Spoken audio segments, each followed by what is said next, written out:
निष्पक्ष एक देश हो। राहुल गांधी जी के लिए मैं इतना ही कहूँगा, मुंगेरी लाल के हसीन सपने।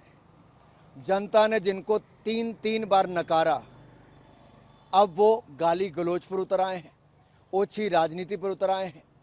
राहुल गांधी जी की भाषा अमर्यादा और अहंकार से भरी नजर आती है। राजनीति में मतभेद लोकतंत्र का हिस्सा है, लेकिन अशोभनीय टिप्पणी, संवैधानिक पदों का अपमान, ये एक आदत सी बन गई है राहुल गांधी जी की। अब तो लगता है राहुल गांधी जी का पालन पोषण और संस्कार, इस पे प्रश्न चिन्ह उठने लगे हैं।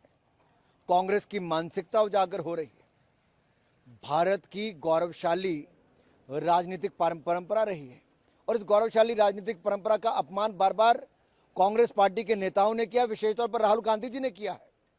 आप कल्पना कीजिए, एक महिला विदेशी राष्ट्रीय अध्यक्ष पर अभद्र, अमर्यादित और ओछी टिप्पणी करना, ये राहुल गांधी जी और कांग्रेस की मानसिकता दिखाती है। दोनों कांग्रेस के वो नेता जिनकी परिवार की महिलाएं उच्च पदों पर रही, वो एक महिला राष्ट्रीय अध्यक्ष के बारे में उचित टिप्पणी करें तो महिलाओं के प्रति कांग्रेस की सोच क्या है दिखती है। महिला आरक्षण का कांग्रेस विरोध क्यों करती है ये दिखता है, और जानबूझ के डिलिमिटेशन बिल क्यों नहीं पास होने देते ताकि महिलाओं को 33% आरक्षण, ये दिखता है। लेकिन अब विदेशी महिला राष्ट्रीय अध्यक्ष पर अभद्र टिप्पणी करना, अमर्यादित टिप्पणी करना, ये इनके चरित्र को दिखाता है, इनके पालन पोषण को, इनके संस्कारों को दिखाता है। नेता प्रतिपक्ष राहुल गांधी जी सदन में और सड़क में दोनों में पूरी तरह से विफल रहे। ना युवाओं ने उनको घास डाली, ना सदन में उन्होंने चर्चा होने दी।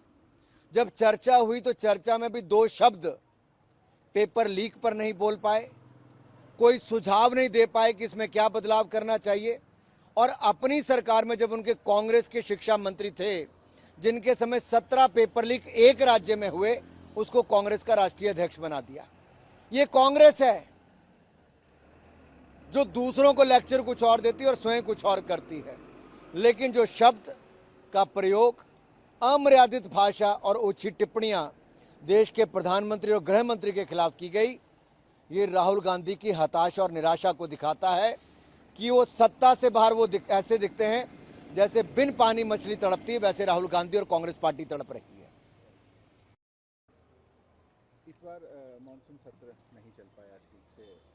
शांता जी ने भी कहा है कि नो वर्क नो पे जो है वो एमपीज पर भी लागू होना चाहिए, जो सत्र को नहीं चलने देते हैं।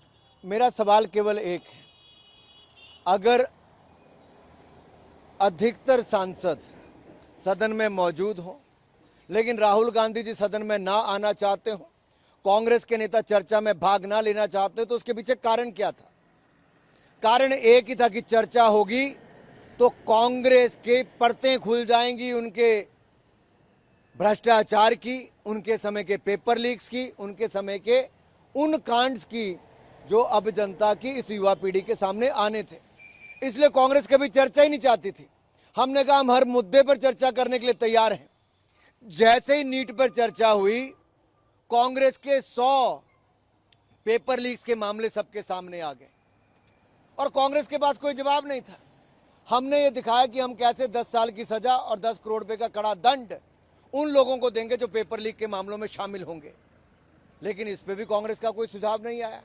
अब सवाल ये खड़ा होता है कि केवल अफवाह फैलाना, भ्रम फैलाना, झूठे आरोप लगाना, यही अगर कांग्रेस की राजनीति रह गई है और उसके लिए आप 800 सांसदों को सदन में ना बोलने दो, तो एक तरह से रैंसम पर कांग्रेस ने पूरे सदन को डाल के रखा।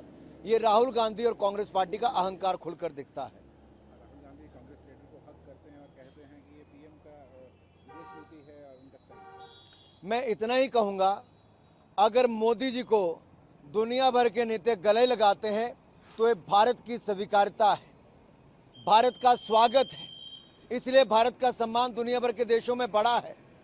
और अगर कांग्रेस के टाइम पे दुनिया भर के देश उनसे पीछा छुड़ाना चाहते थे, तो क्योंकि फ्रेजाइल 5 इकोनॉमीज में भारत का नाम कांग्रेस के भ्रष्टाचार के कारण आया, लड़खड़ाती चरमराती अर्थव्यवस्था कांग्रेस ने खड़ी की।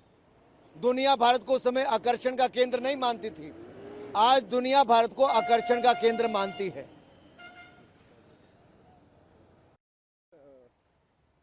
नॉर्थ को लेकर के राहुल गांधी का मानना है कि पाकिस्तान जो है वो बेहतर स्थिति में आ गया है, बल्कि भारत को वहां होना चाहिए था। राहुल गांधी जी के बयान अधिकतर चीन और पाकिस्तान के समर्थन में ही होते हैं, और एक बार फिर राहुल गांधी जी ने बता दिया कि उनको पाकिस्तान ही प्यारा है, चीन ही प्यारा है, इसलिए उनकी तारीफों के पुल वो बांधते नजर आते हैं। और जब चुनाव आते हैं तो पाकिस्तान के नेता भी राहुल गांधी की तारीफों की पुल बांधते रहते हैं। वंदे मातरम को लेकर के भी कुछ नेताओं में संशय बना हुआ है। इस पे कोई संशय नहीं होना चाहिए।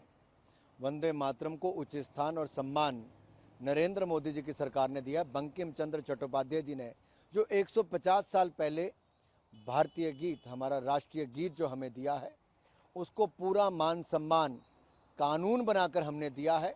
जो हमारे राष्ट्रगान के लिए दर्जा है वही अब राष्ट्रीय गीत के लिए दर्जा है, इसलिए सभी को राष्ट्रीय गीत को भी वही सम्मान देना चाहिए।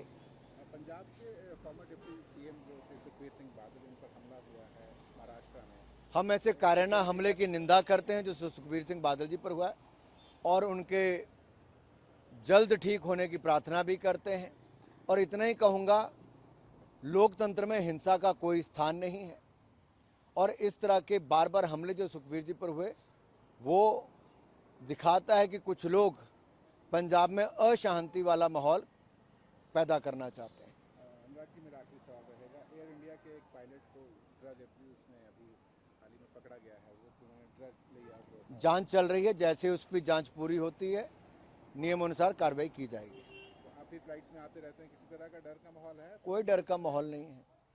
किसी एक व्यक्ति के कारण आप पूरे सेक्टर को बुरा नहीं कह सकते, इसलिए मैं कहूँगा भारत में एविएशन सेक्टर बड़ी तेजी के साथ बढ़ रहा है, लेकिन इतना ही कहूँगा उसके साथ साथ जो नियम है उनका पालन भी उतनी ही मजबूती के साथ किया जाए। और